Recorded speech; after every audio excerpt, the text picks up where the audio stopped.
Hey everyone, Dan with HRT, and today we're going to talk to you about the SHALOTEK P365 XLC that we have mounted up here, along with some other variants of that same size slide and barrel combination that we'll talk about and compare and contrast a little bit.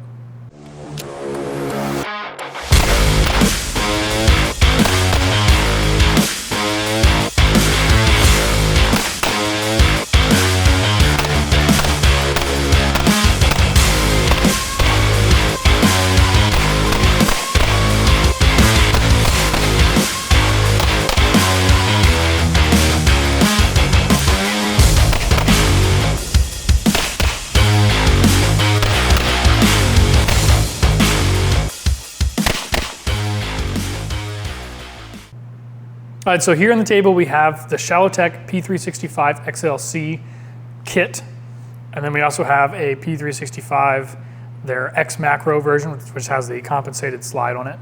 Both of them are red dot cut, both of them have rails, both of them have metal low receivers. We have an Icarus here on this side, and we have the SHALOTEK here on the right.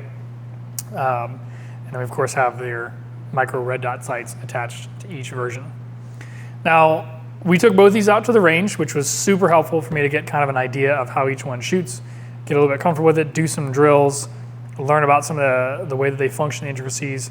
I am absolutely not a subcompact pistol guy.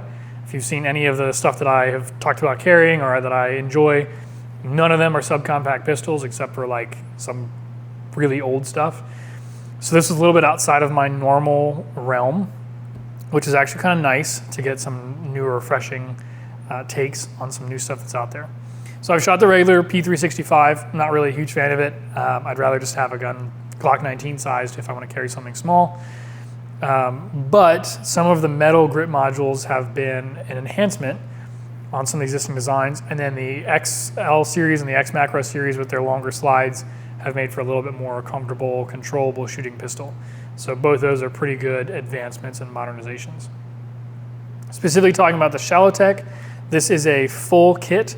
So this is a slide and a, not frame, but a lower receiver section. And it comes with the barrel, all the springs, everything you need. You can even get the red dot directly from them. They'll attach it for you. And then you just have to take your fire control unit and drop it into their lower receiver. Therein lies probably the only issue we've had with the SHALOTEK system. The fire control unit that we attempted to put into it first didn't fit. It would go in, it would lock in place, and you try to pull the slide back, and it wouldn't latch. And we messed with it for way too long.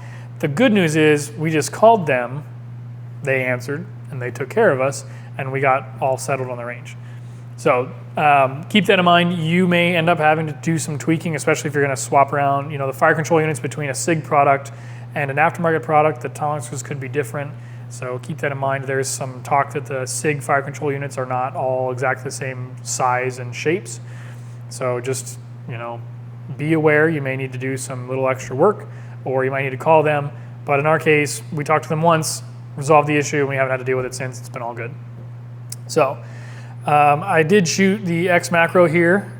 It was okay. The Icarus grip made it a little bit better. The compensators here up front are decently nice, especially shooting a little subcompact gun. And having a beefy magazine that holds 17 rounds is definitely pretty nice. That gets us 18 in a pretty small, compact package here. But this one was phenomenal. And again, I'm not a subcompact guy, and I really liked this gun. So the Holosun on here is a pretty decent window, so that definitely made it nice. That Sig one's a little bit tight, but this was a good window size.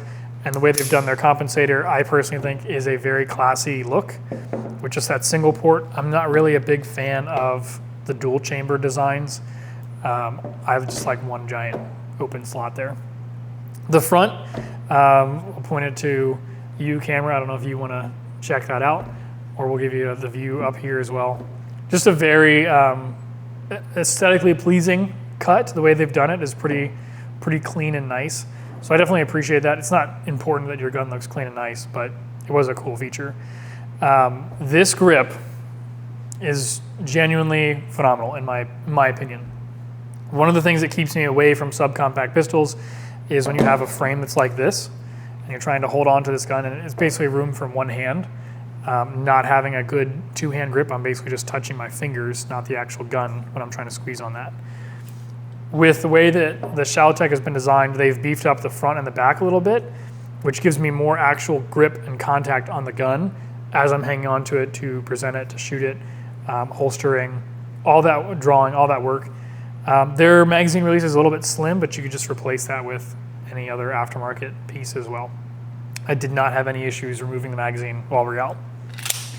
One thing to keep in mind, because of the way that they have cut their magwell section here, you are going to want to make sure that you're using the correct base plates. So I know that the Sig comes with a couple of them. You don't want to use one of these extended ones. So I can't even get the magazine out of that. As you can see, you're going to have to use one with the appropriate base plate. It doesn't change my capacity in this particular gun. I'm just changing my base plate with this magazine.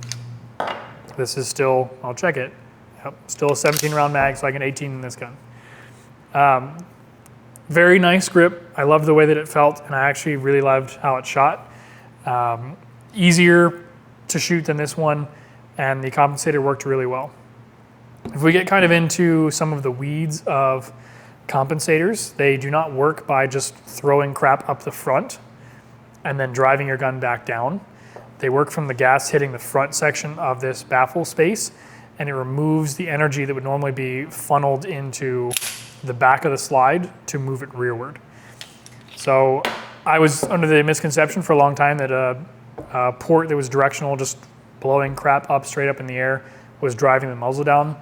But what's actually encountering on here is you're bleeding off your gases into the front of the slide, which is holding it closed longer, and you're escaping gas out the top of it.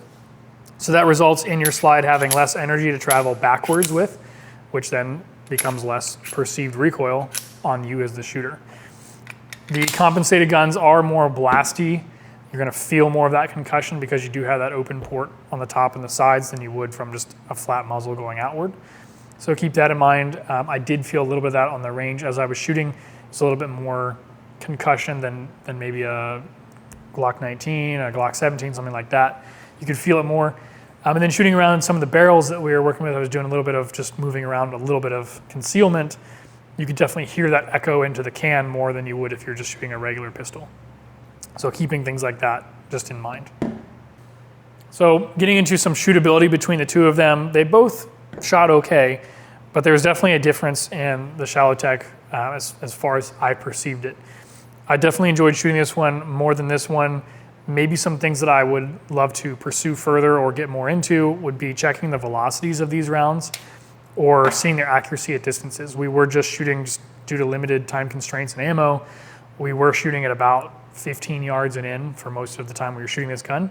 I would love to take it back to maybe 20, 25 yards, maybe further, like 50 yards, and see how our accuracy holds up with something like this. I have a feeling it would probably be pretty decent since wherever I was trying to shoot, the round went. But as we talk about shorter barrels, less velocity, a little bit less stability is possible.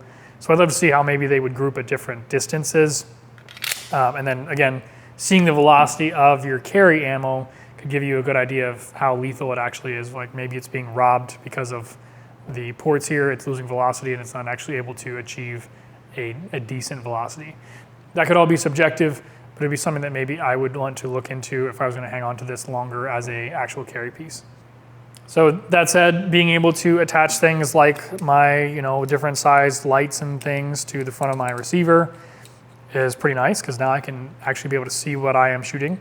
It's a good combination here. So being able to add things like this to the gun are phenomenal. For a long time, your compact carry guns you couldn't add any lights to, and then the light technology wasn't sufficient to give you a good beam that was usable in such a small package as well. So a lot of the advancements we've made in the last 10 to 15 years, things like this have become pretty nice and usable, especially if you just want to wear like shorts and a t-shirt type stuff or lightweight carry. This makes a pretty nice option.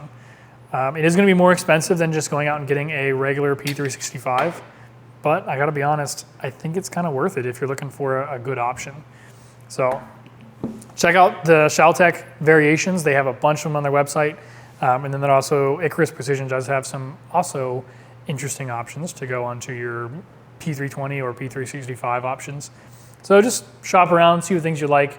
Definitely check out some of these companies and see what things they're making for us. Thanks again for watching this video. Find us on our social media at Facebook and Instagram, as well as hopping onto hrttacticalgear.com. Thanks again.